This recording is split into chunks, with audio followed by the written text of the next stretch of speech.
seres humanos! Eu sou a Morgana, esse aqui é a História de Noah e hoje nós vamos estudar a revolta da vacina. E não estamos falando de Covid, estamos falando da vacina contra a varíola que gerou uma revolta popular de milhares de pessoas na rua no Rio de Janeiro em 1904. Sim, a história se repete. A primeira vez como tragédia e a segunda vez como farsa, já diria Marx. E por quê? O que essa frase significa? Significa que a primeira vez que isso acontece é uma tragédia? Sim, mas é a primeira vez que acontece. Mas quando nós, como sociedade, deixamos isso acontecer pela segunda vez, aí ela vem como farsa. Por quê? Porque nós já não temos mais desculpa para nossa ignorância. Significa que nós não aprendemos com a história do passado ou que nós não valorizamos o que aconteceu lá atrás. Essa busca por direitos, essa busca por identidade, essa busca por saúde, essa busca por valorização da vida, ok? Então é isso que a gente vai aprender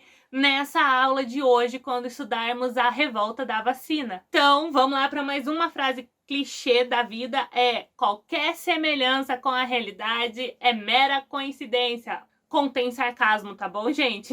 Então, vamos estar falando do que aqui? De um movimento contra a vacina obrigatória. Vamos estar falando de oposição política e intenções políticas por trás dessa oposição. Vamos estar falando de fake news e terrorismo psicológico em volta da vacina, dizendo que as pessoas podem pegar várias doenças ao tomarem a vacina, entre outras coisas. Mas como eu já disse no vídeo passado, vamos evitar os anacronismos aqui, ou seja, olhar o passado com os nossos olhos de hoje, como se fossem as mesmas intenções, os mesmos motivos por trás, e vamos entender o que realmente foi essa revolta da vacina, o que o povo daquela época estava pensando, pelo que eles estavam lutando e por que eles eram com vacina. Então, já se inscreve no canal se você não for inscrito, deixa o seu like, é super importante, deixa as suas dúvidas no comentário, gente. Não entendi alguma coisa, professora, você falou muito rápido. Acontece. Deixa aqui, a gente sempre responde vocês. Nos segue nas nossas redes sociais, nós temos conteúdos exclusivos por lá, principalmente no Instagram. Então, só resta o quê? A vinheta. Roda aí que a gente já começa.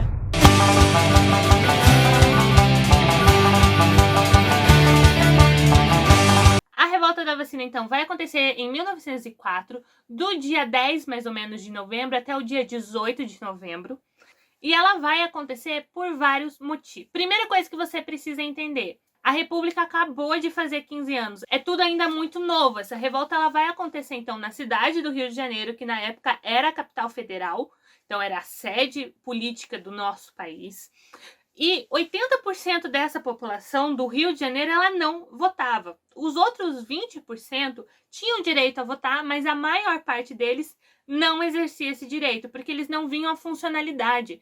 Você tem que pensar que já tinha toda aquela questão do café com leite, do voto aberto, da obrigatoriedade. Então, eles não acreditavam no sistema de voto ainda não se enxergavam como realmente peças ativas e que trouxessem mudança para o país. Então, a maior parte dessa população não votava. Mas Rodrigo Alves, ele vai ser eleito presidente em 1902, então, com a promessa da reforma. E aqui a gente já viu essa reforma, como que foi essa reforma pública, com a questão da ditadura do bota abaixo, com a derrubada dos cortiços, o início das favelas, no segundo vídeo que a gente fez sobre a República, tá bom? Então eu vou deixar o link aqui, vai lá, se você não lembra ou se você não viu, volta lá que você vai ver o que estava rolando nessa parte das reformas públicas. O que você precisa saber aqui? Então, você tinha duas principais reformas acontecendo aqui, que era a reforma da Avenida Central, onde eles fizeram toda a retirada da população pobre e preta do centro da cidade do Rio de Janeiro e construíram uma nova avenida moderna para que o Rio de Janeiro se tornasse a Paris brasileira, tá bom? Aí, além dessa reforma da Avenida Central, vai ter também rolando a reforma do Porto do Rio de Janeiro. Você tem que pensar que a principal forma de importação e exportação, como também da chegada de pessoas no nosso país, era através de navios. Era a forma mais rápida e mais barata de se viajar naquela época. E você tinha muitos problemas com o Porto do Rio de Janeiro naquela época, então essa reforma era mais do que necessária.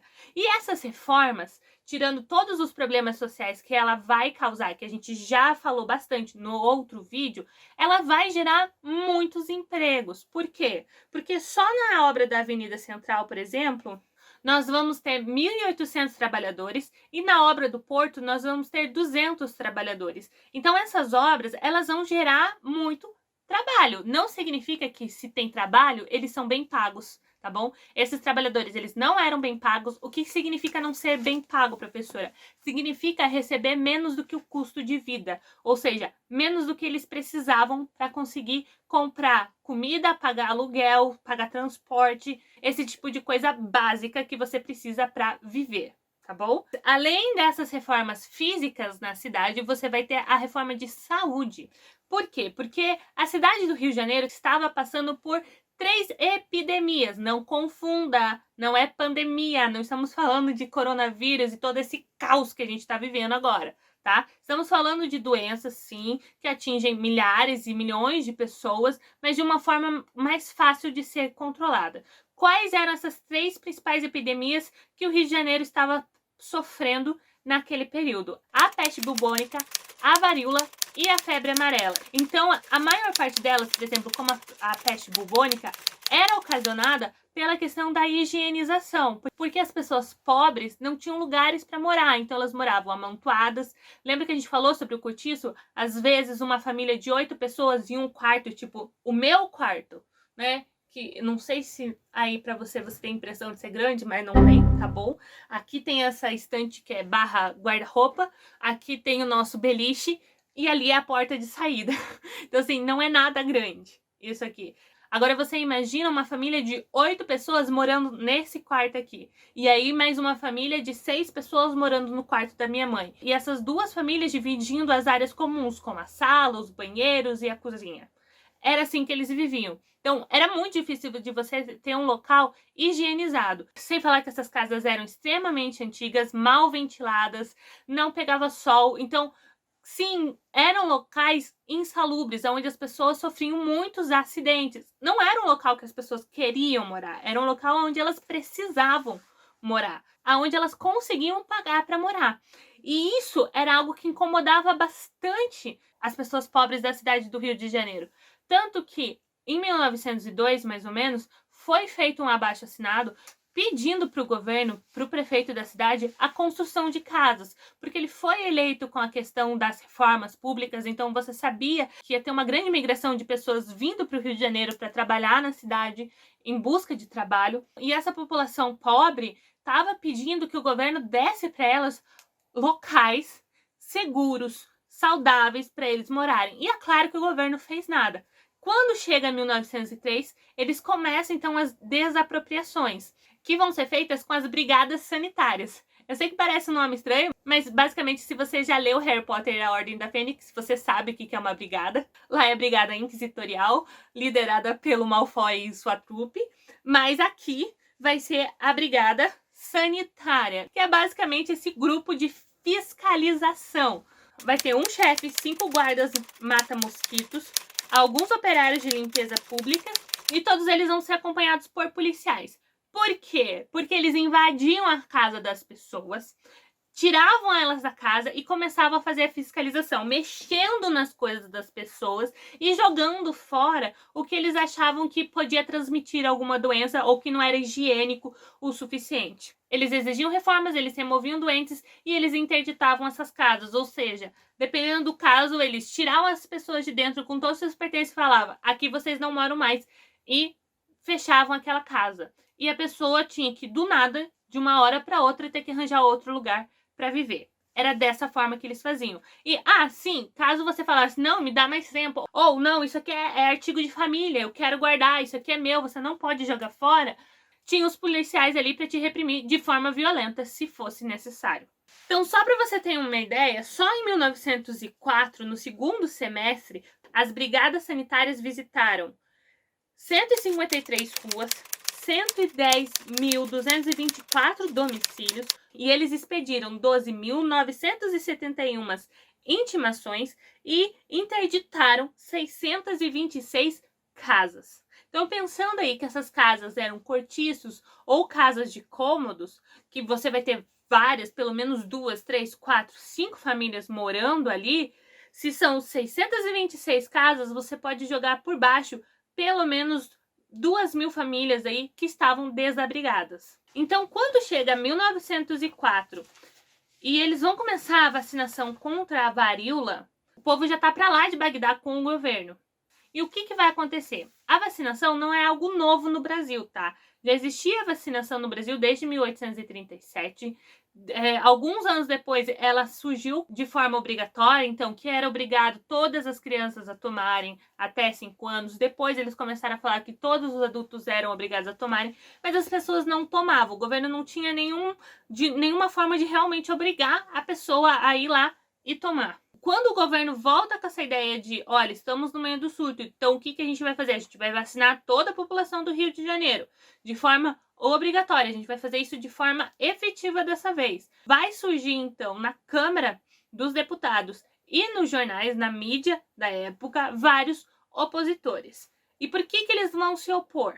Alguns deles vão ser pura oposição política, porque são a oposição política do atual presidente, do atual prefeito do Rio de Janeiro, mas outros vão ser porque, gente, era 1904. Apesar de você já ter a vacina, a população geral não entendia o significado. Como que você vai conseguir imunizar um corpo para o resto da vida? Entende? Então você não tinha esse entendimento. Lembrando que na época não tinha educação pública, 80% dessa população é analfabeta, então eles realmente não têm como entender como essa vacina funciona. Tá, mas você disse que essa posição era dos políticos e do pessoal dos jornais, então eles têm educação. Sim, eles têm educação, mas naquela época você ainda não tinha todo o conhecimento do corpo humano que a gente tem hoje. Então você vai ter muitas questões de discussão e muitos deles vão concordar com a teoria de Comte, que não concordava com a teoria microbiótica das doenças, ou seja, que elas tinham esses micro-organismos, e eu não sei explicar muito disso. Então você tem uma discussão teórica, científica, biológica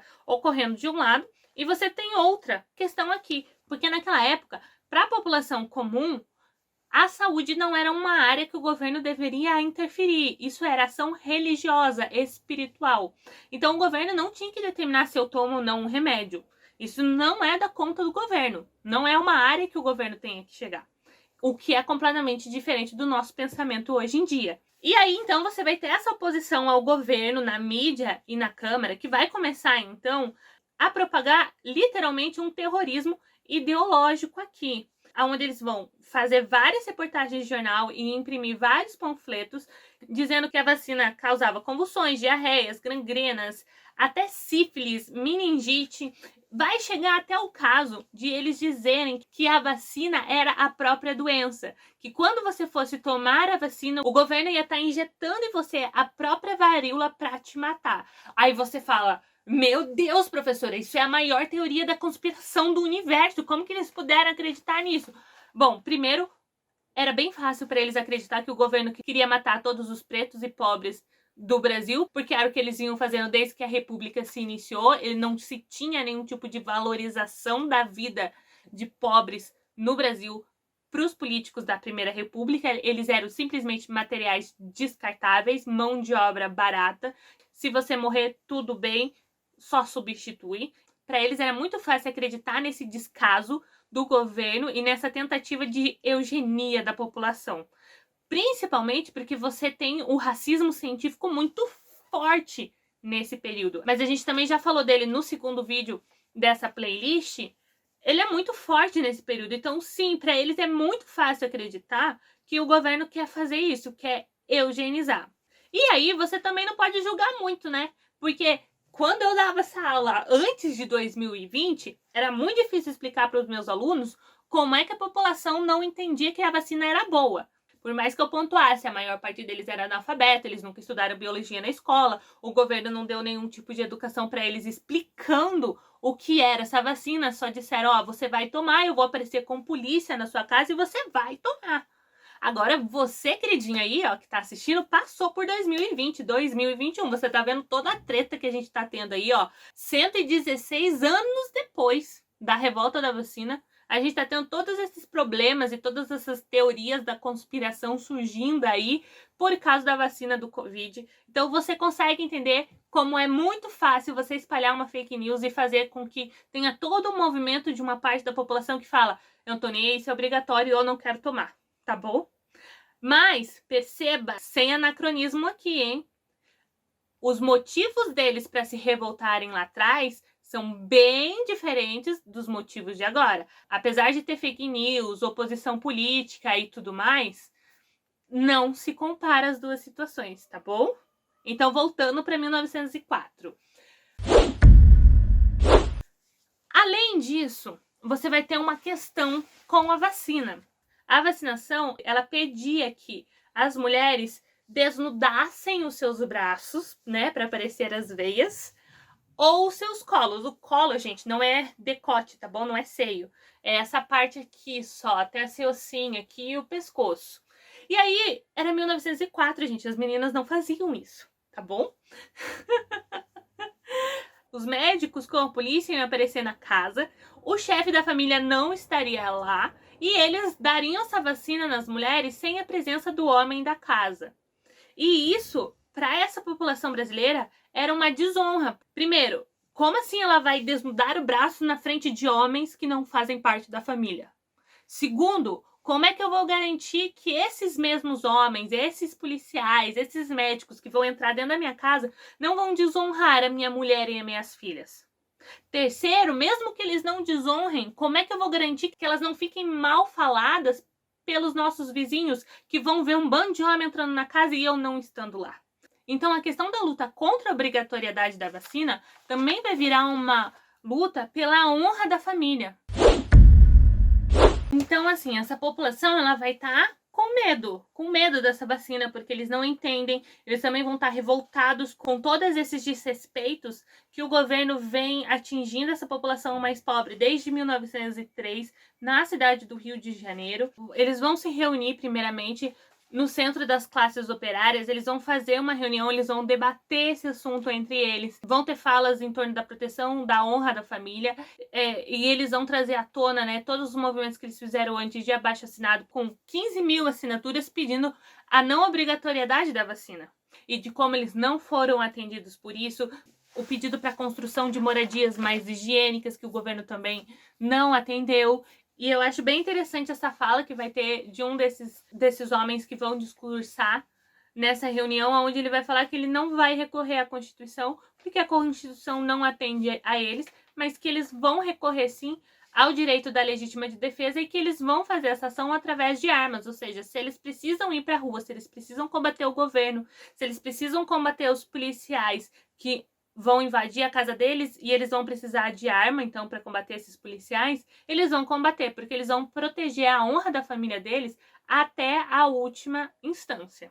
Isso concorda com uma entrevista que o jornal A Tribuna conseguiu de um homem que eles vão identificar como um preto capoeira, ou seja, um homem preto que praticava capoeira.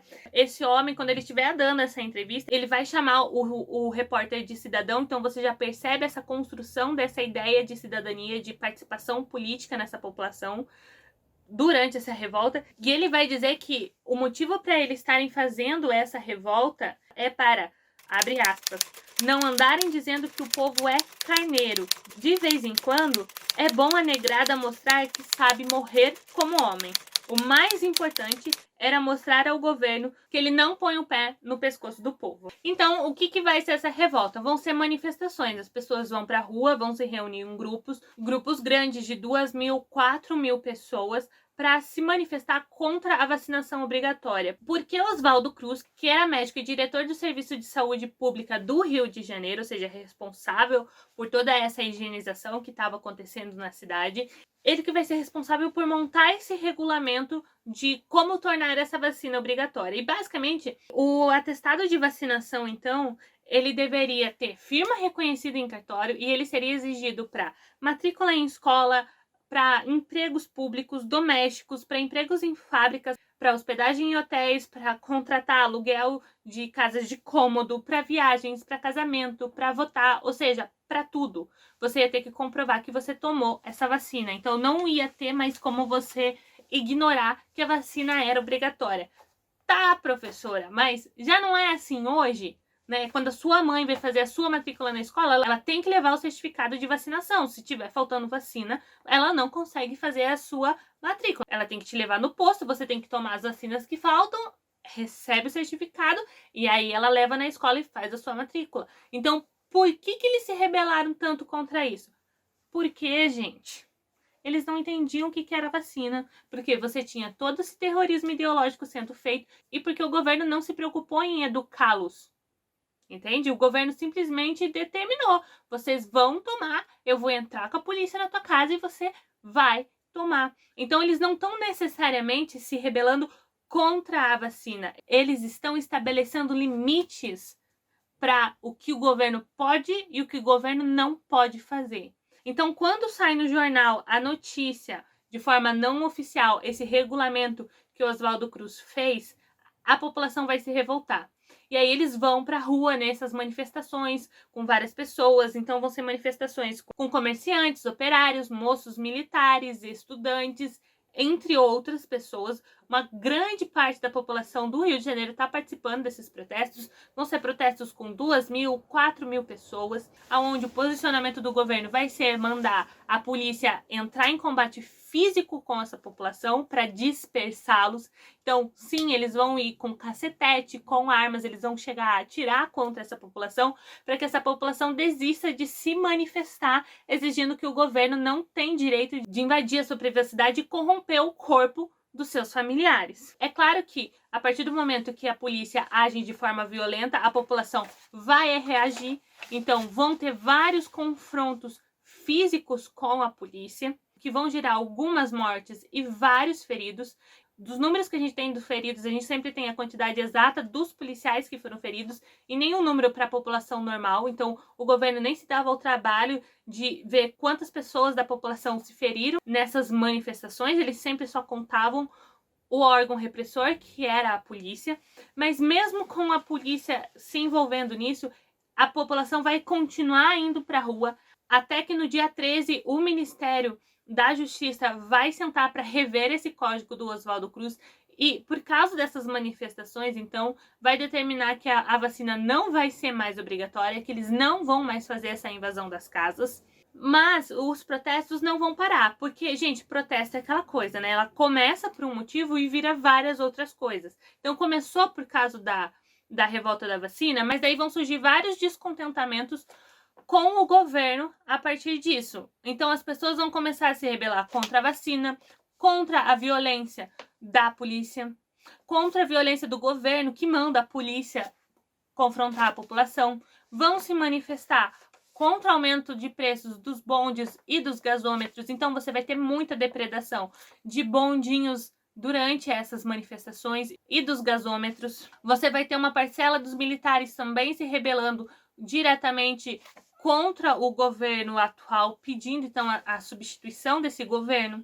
Até que no dia 14 você vai ter um boletim impresso, por exemplo, pela polícia, onde eles vão pedir que a população pacífica se tranque em casa, porque eles vão controlar os manifestantes com o máximo rigor, e por máximo rigor é quem entenda atirar na população e não se importar se eles vivem ou se eles morrem. A capital do Rio de Janeiro vai chegar a ser ocupada, então, pelo Exército e pela Marinha. Vão vir batalhões de Minas Gerais e de São Paulo para ajudar a conter essa revolta. Você vai ter uma fábrica com mais de 600 operários que vai se rebelar e se juntar aos manifestantes. Então, essas manifestações da revolta da vacina, elas vão ganhar várias facetas. E muita gente vai ser presa. Uma coisa que você precisa entender sobre esse período, tá, do Brasil. Naquele período, em caso de manifestações populares, o governo não abria processo contra os manifestantes. O que isso significa? Significa que eles simplesmente prendiam as pessoas. Daí não era feito julgamentos, ele não contratava um advogado, não se verificava as leis ou as provas de que ele teria cometido um crime, e aí ele iria para julgamento para determinar qual que era a pena dele ou se ele era considerado inocente. Isso não existia. Você simplesmente prendia essa população, jogava eles num presídio. No caso da revolta da vacina, vai ser o presídio da Ilha das Cobras. E aí depois você jogava eles dentro de um navio e desterrava eles. O que isso significa?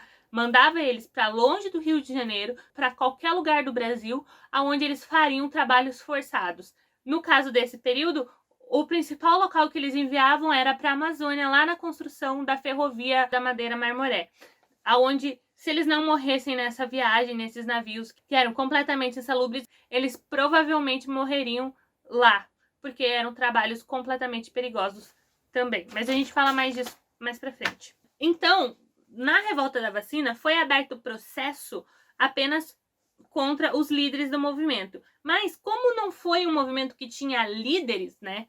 Porque foi um movimento orgânico, ou seja, espontâneo, a população toda foi para a rua, não foi algo que foi direcionado e premeditado e organizado. Você teve apenas 4 civis que foram processados pela revolta da vacina, que foi o Avarela, o Vicente de Souza, o Pinto de Andrade e o Arthur Rodrigues. O resto foi simplesmente preso sem processo. Então, quantas pessoas foram presas? Foram 950 presos na revolta da vacina, sendo que 461 deles continuou preso, e aí ou continuou preso e foi desterrado, ou foi liberto. Sendo que os militares que se envolveram nessas revoltas, nenhum deles foram presos. Porque sim, você teve o caso, por exemplo, da Escola de Militares da Praia Vermelha, onde mais ou menos 300 cadetes se revoltaram e se juntaram a essa manifestação, mas você também teve o caso do pessoal que participava das brigadas, do exército, da marinha, que foram chamados para combater essa população, e durante esse combate eles se uniram à causa dos manifestantes e não combateram eles. Esses militares, eles não foram presos, mas eles foram punidos pelo sistema militar. Então, e aí você tem um total de 23 mortos, então, nessa revolta da vacina, e 67 feridos. Sendo que a maior parte de mortos e feridos vão ser de operários. Porque durante essa manifestação, então, que vai acontecer na frente do Senado, enquanto o Senado está analisando o regulamento que o Oswaldo Cruz fez em torno da obrigatoriedade dessa vacina, na rua você vai ter essas milhares de protestantes que vão começar a ser atacados pela polícia com cacetetes, que vão atirar neles, e essa população vai começar a se debandar para as outras ruas. E é nesse momento, então, que vão surgir as barricadas. O que são as barricadas? As barricadas, elas são esses empecilhos que a população coloca no meio da rua, travando a rua, que pode ser com carros virados, lixo, etc., que vai servir para 2 coisas principalmente: proteger eles das balas e do avanço da polícia e permitir que eles continuem, então, com o seu protesto, de uma forma que eles não sejam violentados pela polícia. Então, a barricada, ela é um símbolo muito grande desse período, né? Dessa população que quer ter voz. E pensando que essas ruas, elas ainda eram muito estreitas, você não tinha grandes avenidas nesse período, você estava tendo a construção da primeira grande avenida ali no Rio de Janeiro, que eram largas e tal. Elas são super importantes, porque elas demonstram essa necessidade do povo de lutar por direitos, desse sistema repressivo do governo que vinha representado pela polícia ou pelos militares, mas aí a população se protege com essa barricada para continuar o seu protesto. E é interessante porque quando eles chegam nessas ruas e eles fazem essas barricadas, a polícia então vai tentar atacar essa população que está ali embaixo, mas a população nos prédios vai começar a atacar a polícia lá de cima para proteger essa população. E é interessante porque tem um relato de que quando esses protestos chegam na rua São Jorge, as prostitutas que viviam ali naquela rua, elas vão aderir ao protesto, elas vão aderir à revolta da vacina, porque, como eu disse, a revolta da vacina ela vai se tornar muitas outras coisas. E isso é interessante, né? Porque se tem uma classe social que sempre foi abandonada pela política no nosso país, é a das prostitutas, né? São dessas mulheres que precisam vender o seu corpo para conseguir o seu sustento. E elas vão aderir a essa revolta para lutar pelo direito de não serem invadidas pelo governo, para determinar esse limite que o governo pode ou não chegar. Entendeu?